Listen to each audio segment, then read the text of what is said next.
Hello viewers, welcome to Spoken English with Man. Daily used sentences. First sentence, neither food nor water is found here. Neither food nor water is found here. Neither nor అనేది మరి ఎక్కడ ఉపయోగిస్తాం ఈ ఫ్రేజ్ని? Negative సెన్స్లో ఉపయోగిస్తాం. అంటే ఇది లేదు అది లేదు, ఇది కాదు అది కాదు అని చెప్పే విషయంలో మనము నెయిదర్ నార్ అనేది ఉపయోగిస్తాము.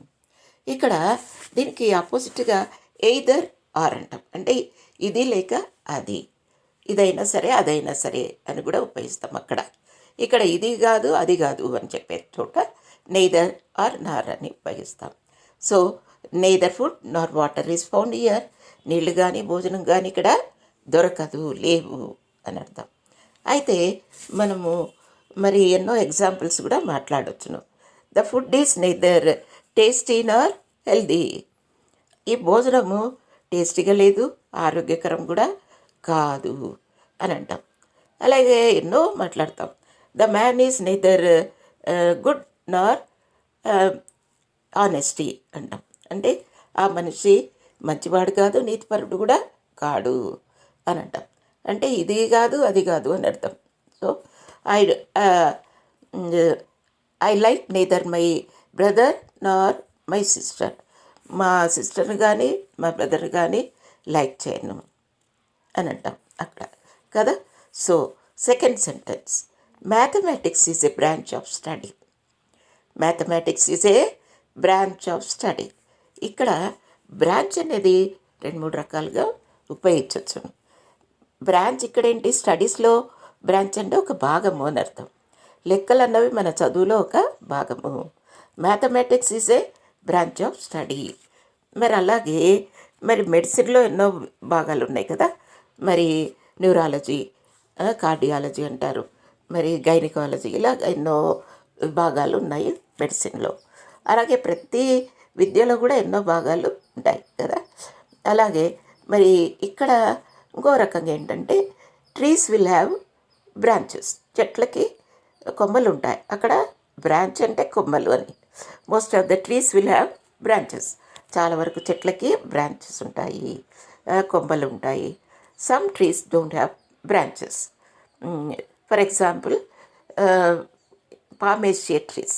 పామేసియా అంటే ఒక జాతి, అది పామ్ ట్రీస్ అన్నీ ఆ క్లాసిఫికేషన్లో వస్తాయి. అంటే ప్లాంట్ టెక్సానమీలో అంటే ప్లాంట్ క్లాసిఫికేషన్లో మరి పామేసియా అనేది ఒక విభాగం. పామేసియా ట్రీస్ ఏవేవంటే కోకోనట్, డేట్ పామ్ ట్రీస్ అన్నీ కూడా అందులోకి వస్తాయి. వాటికి the trees don't have any branches.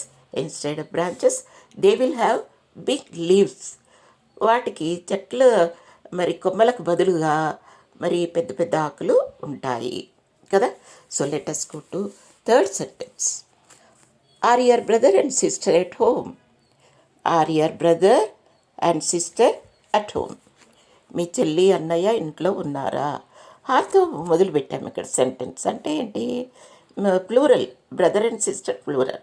అదే సింగులర్ అంటే ఒక్కటే బ్రదర్ గురించో లేక సిస్టర్ గురించో మాట్లాడుతున్నాం అనుకోండి, is your sister at home or is your brother at home అంటాం కదా. మీ అన్నయ్య ఇంట్లో ఉన్నారా లేక మీ చెల్లి ఇంట్లో ఉందా అని అంటాం అనమాట. సో ఇక్కడ అండ్ అనేది బ్రదర్ అండ్ సిస్టర్ అంటే కంజంక్షన్.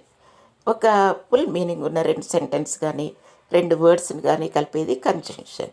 ఇక్కడ అంటే అనేది ఒక కంజంక్షన్. మరి జనరల్గా మనము బాయ్స్ అండ్ గర్ల్స్ అంటాం, బ్యాట్స్ అండ్ బాల్స్ అంటాం, చిన్న చిన్నగా కదా. ఆ రకంగా ఎన్నో రకాలుగా మనము మాట్లాడతాము. మరి ఇంకొకటి ఏంటంటే the day is very dull and boring అంటాం. ఒక్కోసారి ఎప్పుడు క్లౌడీగా ఉంటుంది, ఒక్కోసారి డే కదా, అంత వర్షం వచ్చేటట్టుగా మబ్బుగా ఉంటుంది దినం. అప్పుడేమవుతుంది, ఏమని అంటాము, చాలా the day is very dull అంటాం. డల్ అండ్ బోరింగ్గా కూడా ఉంది అని అంటాం. The day is very dull and boring. అలాగే the boys and girls are sitting in the class very quietly అంటాం. అలాగే వెరీ అటెంటివ్లీ అని కూడా అంటాం. చాలా శ్రద్ధగా కూర్చున్నారు అని అంటాం కదండి. ఎన్నో రకాలుగా మనము అండ్ ఉపయోగించవచ్చును. ఆ రకంగా మనం మాట్లాడడం నేర్చుకోవాలి, మనం ట్రై చేయాలండి. ఫస్ట్ మనకు రాదు అని అస్సలు అనుకోకూడదు. మనకి వస్తుంది అని ఒక confidence, we should have that confidence.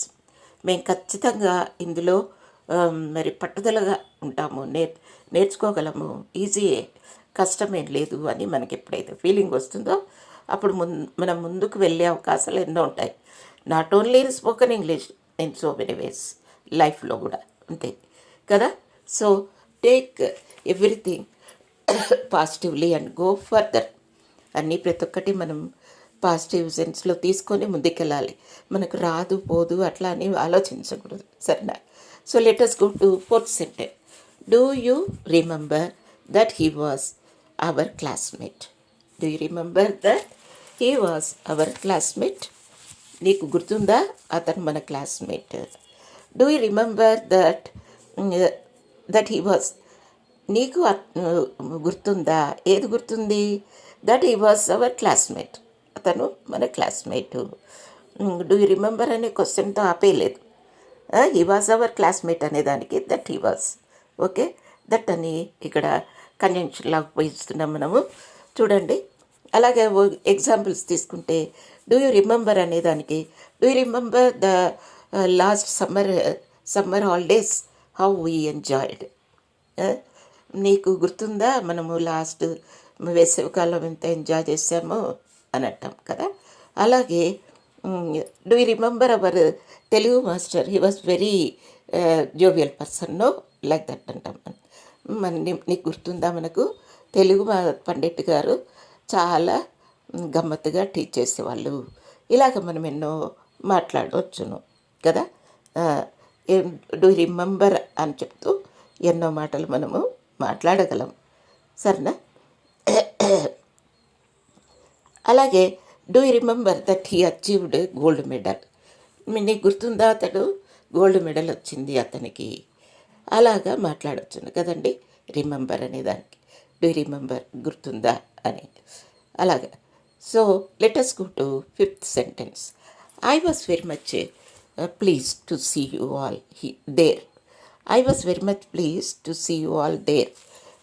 I was very much pleased అంటే ఇది పాస్ట్ టెన్స్, ఇప్పుడు జరిగిపోయిన విషయం. I was very much please to see you all there. నేను మిమ్మల్ని అందరూ అక్కడ చూడడం నాకు చాలా సంతోషంగా ఉంది అని. వెరీ మచ్ ప్లీజ్డ్ అంటే చాలా సంతోషం వేసింది. దేనికి? To see you all. To అంటే దానికి, అందు గురించి. టు అనేది ఎన్నోసార్లు మాట్లాడతాం కదా. To go there, I'm very much tired to go there అంటాం. నాకు చాలా అలసిపోయాను అక్కడ పోవాలంటే అంటాం కదా. అలాగే I was very much please to see my grandparents after so many days. చాలా రోజుల తర్వాత మా తాతను అమ్మమ్మని చూడడం నాకు చాలా సంతోషం అయింది. అలాగా మనము వెరీ మచ్ ప్లీజ్డ్ అని అంటాం. I'm very much please to invite you అంటాం. మిమ్మల్ని ఆహ్వానించడానికి చాలా సంతోషపడుతున్నాము అని అంటాం కదా. ఈ రకంగా కొన్ని ఎగ్జాంపుల్స్ మనం మాట్లాడుతున్నాము. అలాగే కొన్ని మీరు కూడా మీరు ఫ్రేమ్ చేసి మాట్లాడండి, అప్పుడు కానీ మనకు లాంగ్వేజ్లో పటుత్వం వస్తుంది, సరేనా. So let us go to sixth sentence. It was a big blow for him to lose the game. Big blow అంటే పెద్ద దెబ్బ. అది ఫిజికల్గా కానీ మరి మెంటల్గా కానీ. ఒక్కోసారి ఫిజికల్గా మనకు దెబ్బ తగులుతుంది కదా. While riding the cycle the children will get some blows. చిన్నపిల్లలు సైకిల్ తొక్కుతూ దెబ్బలు తింటారు కదా. అలాగే పెద్దవాళ్ళకు కూడా చాలాసార్లు దెబ్బలు తగులుతాయి. ఎప్పుడు మరి బిజినెస్లో లాస్ వచ్చినప్పుడు, when he got a big blow when he lost so much of money in the business అంటాం.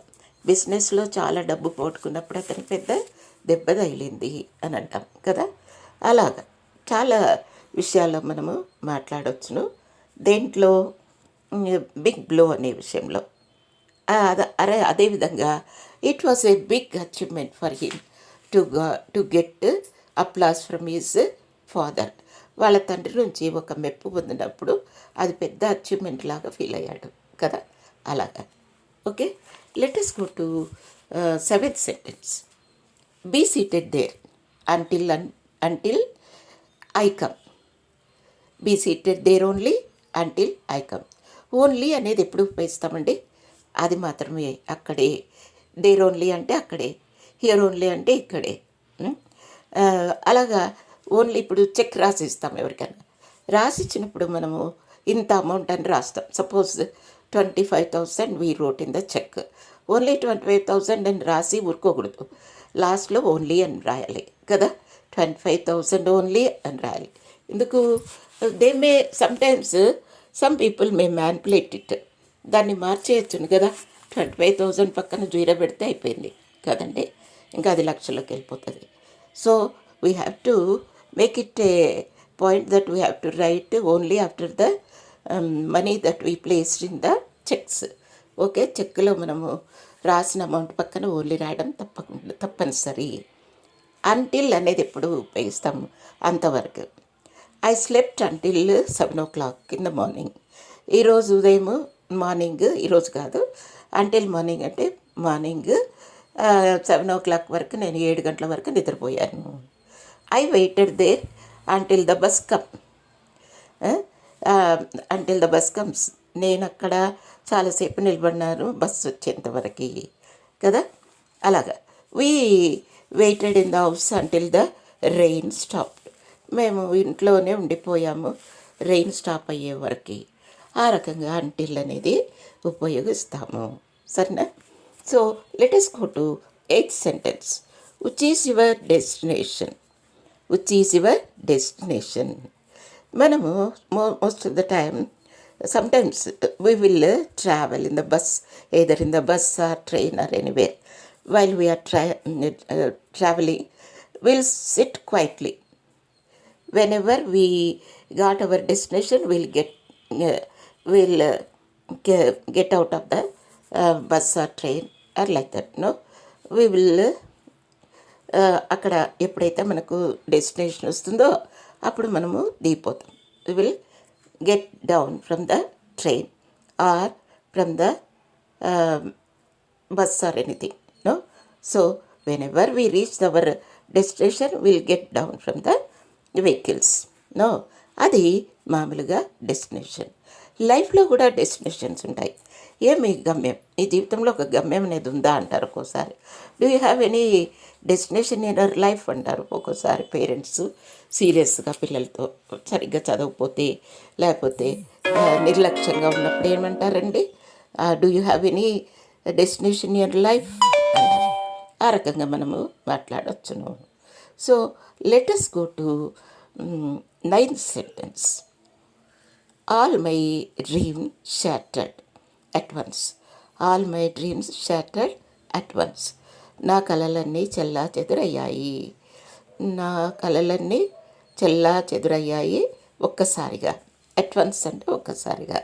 Okay, when I was sleeping I heard some big sound. At once I woke up from my sleep. నేను నిద్రపోయేటప్పుడు పెద్ద శబ్దం విన్నాను, ఒకసారిగా నిద్ర మేల్కొన్నాను అంటాం. అలాగే ఆల్ మై డ్రీమ్ షాటర్డ్ అంటే అన్నీ చెల్లా చెదురైపోయాయి. ఇప్పుడు పాలు కింద పడిపోయి చెల్లా చెదురవుతుంది అంటే అక్కడ మనము షాటర్డ్ అనకూడదు, స్పిల్ అంటాం. పాలను కింద పడిపోయినప్పుడు చెల్లా చెదురైనప్పుడు దాన్ని ఏమంటారు? స్పిల్డ్ అంటాం. SPILLED. ఓకే, సరే. ఇక్కడ my little daughter is carrying some grapes in her hands. All of a sudden she fall down and all the grapes shattered here and there. Okay, ఇక్కడక్కడ ఆ పండ్లన్నీ కింద పడిపోయాయి, చెల్లా చెదురుగా పడిపోయాయి. So okay, let us go to 10th sentence. It is my responsibility to help them. It is my responsibility to help them. As a teacher, it is my responsibility to help you in this spoken English. ఈ spoken ఇంగ్లీష్లో మీకు help చేయడం నా కర్తవ్యము, నా బాధ్యత. And again, it is your responsibility to learn the spoken English properly. మీరు కూడా స్పోకెన్ ఇంగ్లీష్ ప్రాపర్గా నేర్చుకోవడం కూడా మీ బాధ్యత కదా. So please follow the class carefully and speak it loudly. And నా వెనకే పలుకుతూ రండి, గట్టిగా పలకండి. లోపల మీరు చదువుకున్నారంటే అది అస్సలు రాదు. సో మీ నోటితో గట్టిగా పలకడం నేర్చుకున్నప్పుడే మీకు ఒక భాష మాట్లాడడం వస్తుంది. So please follow my suggestion and be successful. Thank you.